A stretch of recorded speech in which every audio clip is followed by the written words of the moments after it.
नमस्कार दोस्तों। क्या आपने कभी सोचा है इस विशाल ब्रह्मांड में ऐसी कौन सी शक्ति है जो सौंदर्य, ज्ञान और पराक्रम का एक साथ प्रतिनिधित्व करती है। एक ऐसी शक्ति जिसके हर कण में सृजन का रहस्य छुपा है और जिसके हर रूप में मोक्ष की कुंजी। एक समय था जब सृष्टि के आदिम आकाश में, जहाँ समय और स्थान के बंधन नहीं थे, वहाँ एक परम शक्ति का वास था। वह शक्ति न पुरुष थी, न स्त्री, न रूपवान थी, न निराकार। वह थी महादेवी ललिता त्रिपुरा सुंदरी। उनका नाम ही उनके रहस्य को समेटे हुए था। ललिता अर्थात सहज सौंदर्य, त्रिपुरा अर्थात तीनों लोकों स्वर्ग, पृथ्वी, पाताल की स्वामिनी, और सुंदरी अर्थात परम रमणीय। उनकी कहानी सिर्फ देवी देवताओं या ऋषि मुनियों की कहानियों जैसी नहीं थी, बल्कि एक ऐसी कथा थी जो स्वयं ब्रह्मांड के जन्म, उसके विकास और उसके अंत के साथ जुड़ी हुई थी। यह सिर्फ एक पौराणिक गाथा नहीं, बल्कि जीवन, मृत्यु, प्रेम, शक्ति और मुक्ति के गूढ़ रहस्यों का एक ऐसा जाल था जिसे समझने के लिए केवल बुद्धि नहीं, बल्कि हृदय की गहराई भी आवश्यक थी। देवी ललिता त्रिपुरा सुंदरी 10 महाविद्याओं में से तीसरी महाविद्या है। उनका नाम ही उनके स्वरूप का वर्णन करता है। ललिता यानी सुंदर, मनमोहक, चंचल। उन्हें श्री विद्या के नाम से भी जाना जाता है, जो सभी विद्याओं की अष्टधात्री देवी हैं। कल्पना कीजिए कि एक ऐसी सत्ता की जो स्वयं सौंदर्य का सागर हो, जिसके एक ही कटाक्ष से तीनों लोगों में प्रकाश फैल जाए। शास्त्रों में उन्हें षोडशी भी कहा गया है, क्योंकि वे 16 वर्ष की कन्या के रूप में नित्य नवीन यौवन से युक्त रहती हैं। यह 16 वर्ष की अवस्था केवल आयु नहीं, बल्कि 16 कलाओं की पूर्णता का प्रतीक है। चंद्रमा की 16 कलाएं जो पूर्णता और शीतलता प्रदान करती हैं, वे केवल शारीरिक सौंदर्य का प्रतीक नहीं है, बल्कि आंतरिक सौंदर्य, ज्ञान और परम चेतना का प्रतीक है। सृष्टि के आरंभ में जब कुछ भी नहीं था, न सूर्य, न चंद्रमा, न तारे, न पृथ्वी, केवल एक अनंत शून्य था, तब उस शून्य के गर्भ में एक दिव्य प्रकाश का उदय हुआ।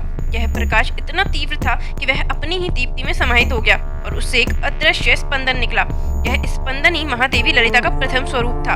उन्होंने स्वयं को 3 गुणों में विभाजित किया: सृष्टि यानी निर्माण, स्थिति यानी संरक्षण, और संहार यानी विनाश। कहते हैं इस प्रारंभिक अवस्था में ब्रह्मा, विष्णु और महेश भी उनके ही अंश से उत्पन्न हुए थे। ब्रह्मा को सृष्टि का कार्यभार सौंपा गया, विष्णु को संरक्षण का और महेश को संहार का। लेकिन इन सब शक्तियों के मूल में उनके ऊपर ललिता त्रिपुरा सुंदरी ही थी, जो इन तीनों को नियंत्रित करती थी। वे केवल एक शक्ति नहीं थी, बल्कि सभी शक्तियों का संगम थी। उनका स्वरूप अत्यंत सौम्य और शांत है, लेकिन उनके भीतर समाहित है ब्रह्मांड को संचालित करने वाली अदम्य शक्ति। वे श्री चक्र की अधिशास्त्री देवी हैं, जो ब्रह्मांड का सबसे शक्तिशाली यंत्र माना जाता है। श्री चक्र केवल एक ज्योतिमय आकृति नहीं, बल्कि ब्रह्मांड की संरचना, देवी की शक्ति और साधक की चेतना का एक सूक्ष्म मानचित्र है।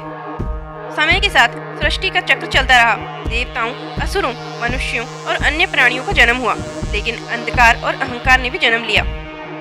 यह कथा उस समय की है जब देवों के गुरु बृहस्पति के शाप से कामदेव भस्म हो गए थे और देवताओं पर भंडासुर नामक एक अत्यंत शक्तिशाली राक्षस का आतंक छा गया। भंडासुर ने स्वर्ग लोक पर कब्जा कर लिया था और देवताओं को त्रस्त कर रहा था।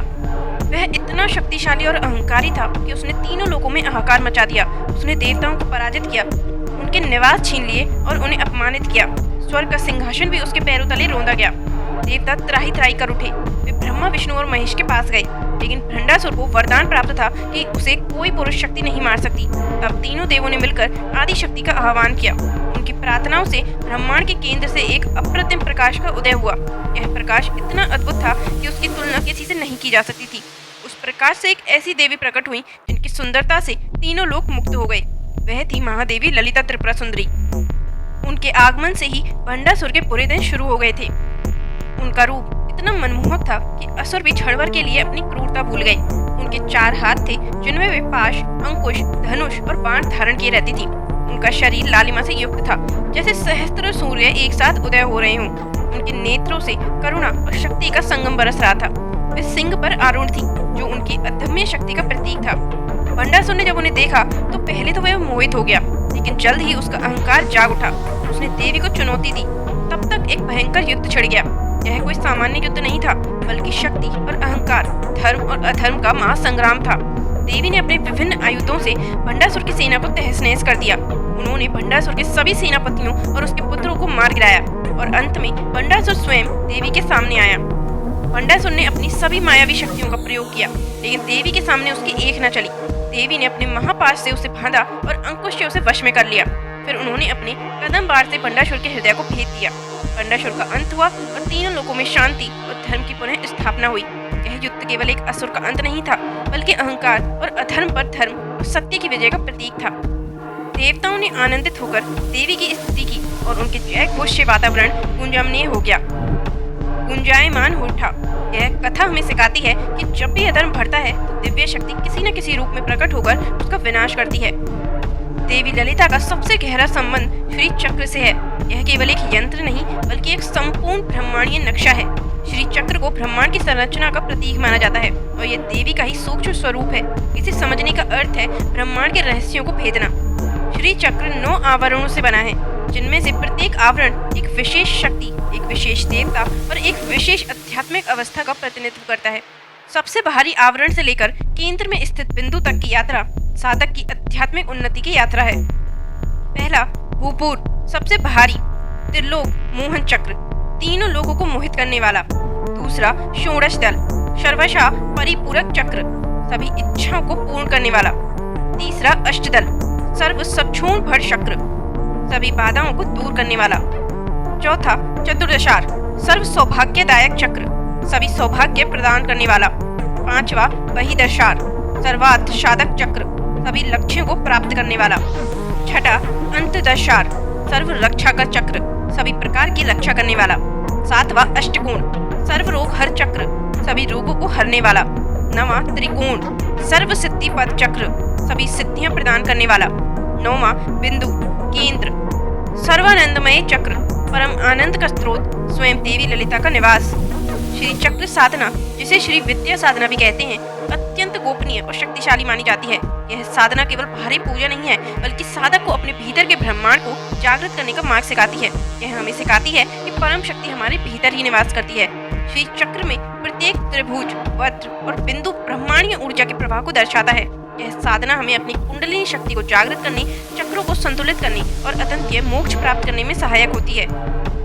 श्री विद्या साधना में मंत्र, तंत्र और यंत्र का सामंजस्य होता है। रीम को देवी ललिता का बीज मंत्र माना जाता है, जिसे माया बीज भी कहते हैं। इस एक मंत्र में सृष्टि, स्थिति और संहार की शक्ति समाहित है।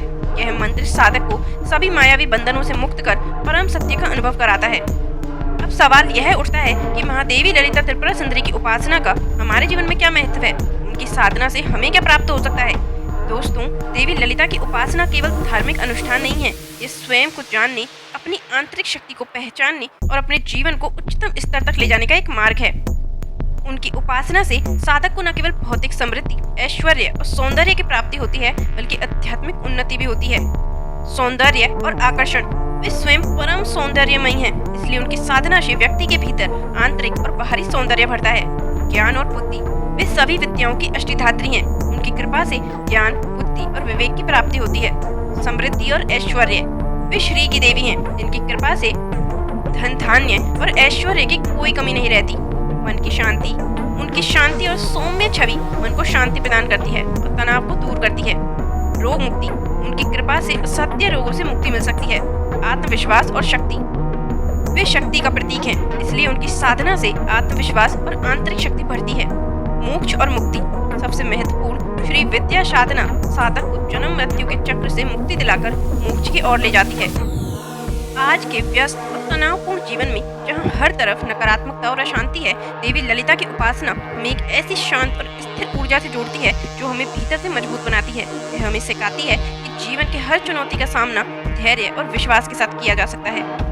श्री चक्र की ज्योतिमय संरचना को देखकर कई आधुनिक गणितज्ञ और भौतिक वैज्ञानिक चकित रह जाते हैं। इसकी संरचना में गोल्डन रेशियो और फाइबोनेची सीक्वेंस के गुण देखे जाते हैं, जो प्रकृति में हर जगह व्याप्त हैं।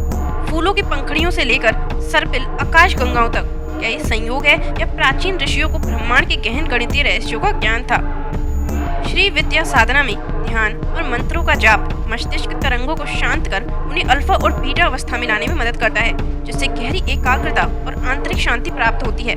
यह अब वैज्ञानिक रूप से भी सिद्ध हो चुका है कि ध्यान हमारी मस्तिष्क की संरचना और कार्य प्रणाली को सकारात्मक रूप से प्रभावित करता है। क्वांटम फिजिक्स में ऊर्जा, कंपन और चेतना पर आधारित अवधारणाएं श्री विद्या के सिद्धांतों से आश्चर्यजनक रूप से मिलती जुलती हैं। यही संभव है कि प्राचीन काल के ऋषियों ने ऊर्जा के उन उन सिद्धांतों को समझा था जिन्हें आधुनिक विज्ञान अब धीरे धीरे खोज रहा है। देवी ललिता का शब्द ब्रह्म स्वरूप, जहाँ ध्वनि की ब्रह्मांड का मूल है, आधुनिक ध्वनि विज्ञान से भी जुड़ा हो सकता है। यदि आप अपने जीवन में शांति, समृद्धि, ज्ञान और आंतरिक शक्ति चाहते हैं तो महादेवी ललिता त्रिपुरा सुंदरी की उपासना और उनके रहस्यों को समझना आपके लिए एक अद्भुत यात्रा हो सकती है। यह सिर्फ एक कहानी नहीं बल्कि एक मार्ग है अपने आप को जानने का, अपने जीवन को बदलने का और उस परम सत्य से जुड़ने का जो इस पूरे ब्रह्मांड को संचालित करता है। मुझे उम्मीद है कि इस वीडियो ने आपको देवी ललिता के रहस्यमय और प्रेरक रूप से परिचित कराया होगा। यह जानकारी आपको न केवल शिक्षित करेगी बल्कि आपके भीतर एक नई ऊर्जा का संचार भी करेगी। तो दोस्तों, अगर आपको यह वीडियो पसंद आया हो तो इसे लाइक करना, शेयर करना और हमारे चैनल को सब्सक्राइब करना ना भूलें, ताकि हम ऐसी और भी रहस्यमय और ज्ञानवर्धक कथाएं आपके लिए लाते रहें। अगली बार तक के लिए अपनी आंतरिक शक्ति को पहचानें, अपने जीवन में सौंदर्य को अपनाएं और हमेशा सकारात्मक रहें। नमस्कार, जय माता दी।